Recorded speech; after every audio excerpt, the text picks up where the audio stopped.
Hello, my friends.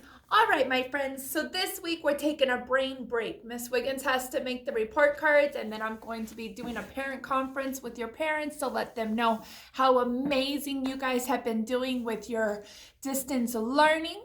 And so this week we are not going to have any work. However, I am going to do calendar with you, and I'm still going to read you a story every day.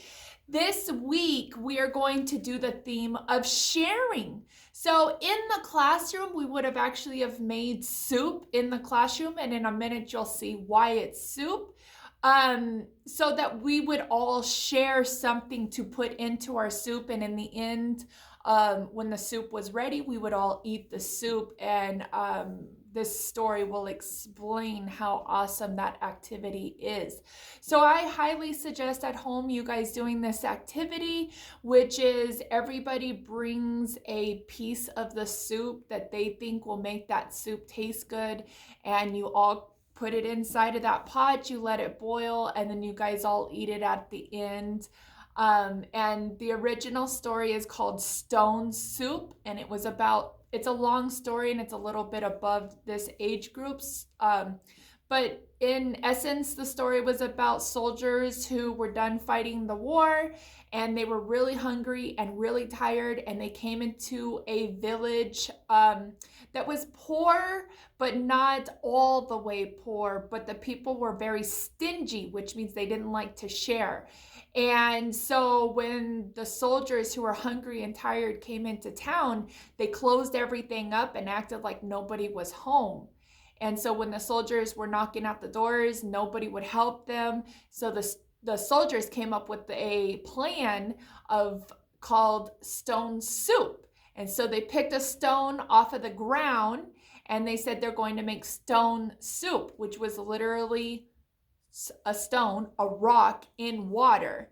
And the townspeople listened to what the soldiers were saying, and they got curious, and the soldiers began to say, well, this soup is really yummy, but if we had, and they would call out an ingredient, and slowly but surely the townspeople would start sharing their food that they had, and at the end they had a big huge feast that fed everyone in the town and the soldiers, and it opened up the townspeople heart to know that it's kind to share. And so I want you to know, in the classroom and really in life with moms and dads as well, sharing is not actually what we think sharing is. Sharing is not, I have this toy and you want it, so I'm supposed to give it to you to share with you. No, as a mom and a dad, if I'm watching TV and somebody comes in and says, I want to change the channel and I want to watch what I want to watch, give me the remote, I wouldn't do it as an adult. So I don't expect kids to just hand over a toy. Sharing is actually when I am done with my toy and I know somebody wants the toy, I can say, I am all done with this. Would you like it now? And you shared that toy. It's one thing that if it's a special toy that, you just got for your birthday or something, you don't need to share that. But if it's just a everyday toy that's laying around and your cousins come over and you're playing with it, when you're all done, if your cousin wants to play with it, that's when it's kind to share. When your cousin wants to play with it, you say, I'm all done with this. Do you want it now? It's not when I'm in the middle of playing with something and I have to hand it over. That's actually not sharing. And as adults, we don't do that. We wouldn't just hand something over before we're done. Halfway through my show, I wouldn't just hand over the remote and say, go ahead and turn the channel, okay? So the same thing goes in our classroom. If you're playing with a toy, you get to play with the toy as long as you want to play. And when you're finished playing with the toy, it's kind for you to share it at that point, is to say, hey friend, I'm done. Would you like it now? And then it's up to them whether they want the toy at that point. All right, so let's go ahead and get into our story. This story too is called Stone Soup, but as you could see, it's actually Stone Soup with animals, which is more age appropriate for our age group. One cold winter's day, many years ago, A band of weary wanderers arrived at a small village on the edge of a large wood. They had been going on a journey for many days, and they were hungry and tired. At last, said their leader, a large friendly dog, warm fires, friendly faces, and nice hot supper. Yes, said another dog, I'd give anything for a bowl of carrot soup right now. Or a big hearty stew, said the leader, with potato or pasta or rice. So there's the leader, and there's the other dog. And then this is actually a flip-up book, so you could see everyone else that's inside of their carriage. That's one, and the doors open up. And there's another one.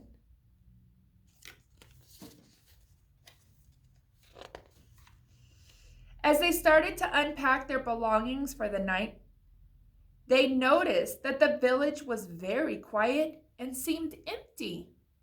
Not many lights at the windows, said one, and there is no smoke from the chimneys. There's no one about, added the leader. I wonder what's wrong. So this also is a flip book, and let's find out who's in all of these things. There's a bird in the chimney. There's an angry cat in that house. Let's see. Oh. And there's an angry sheep behind the bush hiding out.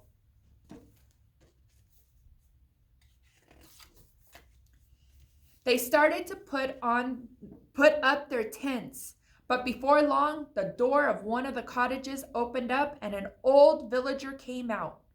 It's best you move on, he said. It's been a long, hard winter, and we don't have any food left. We can't feed you tonight.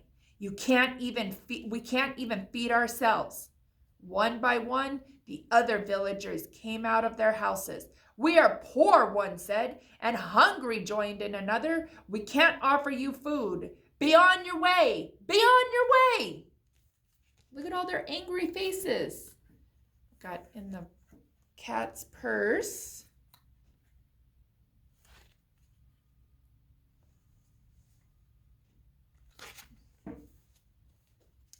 And in the turtle's window, see how he's trying to portray they don't have any food?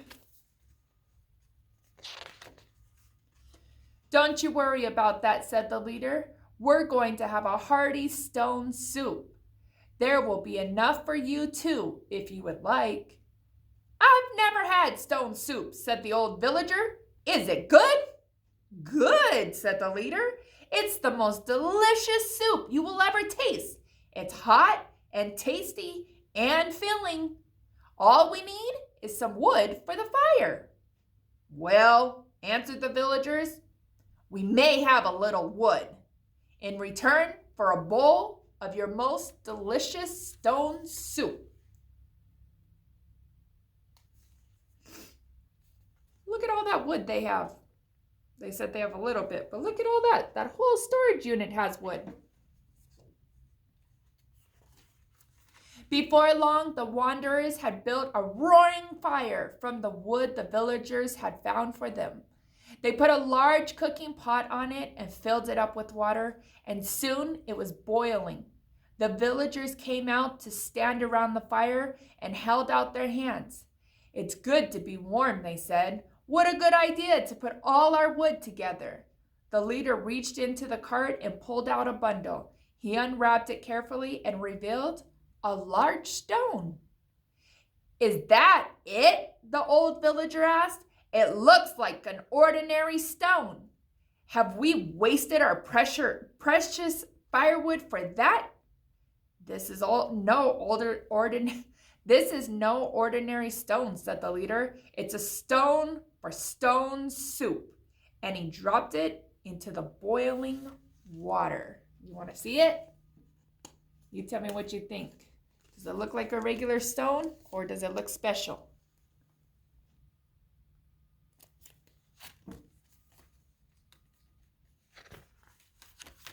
The cook dipped in a spoon and tasted the liquid.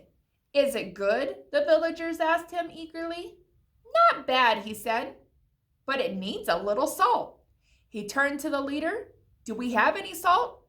But the leader shook his head. I don't think so. Well, it's no good without salt, said the cook. I'll have to tip it anyway. Wait a minute, said one of the villagers. Let me see. I might be able to find a little bit of salt, if that's all we need. It's the mouse. And there he runs off to go get it. The cook tipped in the salt and tasted the soup. Much better. If only we had some parsley. Wait, called out one of the villagers. I think I might have a bunch of parsley. I'd forgotten all about it until now. And off he went to his cottage to fetch it. Look at where he hid it, under his bed. If you're hiding it to not share, is that kind? No, it's not. I don't suppose anyone has any carrots, have they? Asked the cook. It's very good with carrots. Yes, a small voice called out. My father has some carrots hidden in the loft. Does he have some pepper too? Asked the cook. If he hasn't, I have some, cried another. Oh, go get it. Now all of a sudden they're going to go and find all the stuff that they hidden. Look at all those carrots. They have tons of carrots. Before long, all the villagers had remembered bits of food and seasoning to go in the soup. Only the old villager had refused to give anything to the meal, saying he had no food in his house at all. Everyone stood around the cooking pot and breathed in deeply. The soup smelled perfect. Is it ready? Asked the small voice. We are very hungry. The cook dipped in his spoon and sipped the broth. No, he said, shaking his head. Well, what does it need? What it really needs right now is an onion. Everyone stared at their feet and shuffled uneasily. Then, one by one, they all turned to look at the old villager. He turned red and muttered, all right. I might have an onion in my house. Just 1 minute. And off he scuffed. So they brought the carrots. See the carrots? Let me do like this. And they put some peas in it. And look at under the cat's hat. He had pepper hiding. And there's the sheep that brought the parsley. And now the turtle is going to go get the onion. After a while, the old villager returned carrying the biggest onion you could ever wish for. Everyone cheered as the cook chopped it up and threw it into the soup. Even the old villager began to smile. This is the soup. There's the onion. Look at how huge that is. And then they chopped it up and put it in the soup. Everyone at that feast swore that it was the finest soup they had ever tasted. It was piping hot, rich, and filling. And there was enough for everyone to have at least 3 bowls. After they had eaten their fill, the villagers brought out their fiddles and flutes and danced late into the night. Look at them having a good old time. Next morning, the wanderers packed up to leave. Won't you stay a little longer? The villagers begged. The leader reached into the cart and brought out the stone wrapped once again in its bag. This is for you, he said, but it will only work if you all cook together and if everyone brings something to the feast. The villagers thanked him warmly and sat down to plan their next supper.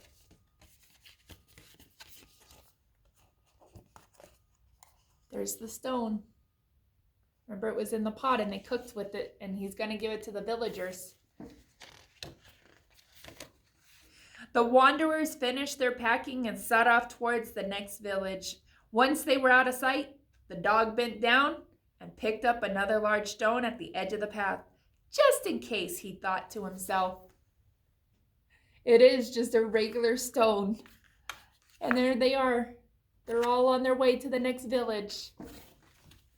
All right, my friends, so the point of these stories, we're going to read quite a few this week, is just to say it is okay to share. It's kind to share. You do not have to share the toy when you are playing with it right now, but when you are done, that's when it's time to share. All right, my friends, I just want you to see Miss Mingo actually shared her little friend. Look at her little friend. This is Thomas. Everybody say hello, Thomas. So we have Miss Mingo and we have Thomas joining us. And she wanted to share with you guys her friend Thomas. So say hello, Thomas. He's so cute, isn't he? All right, my friends, you guys have a great day. Give your brain a break. We totally need it. We'll see you later. Bye.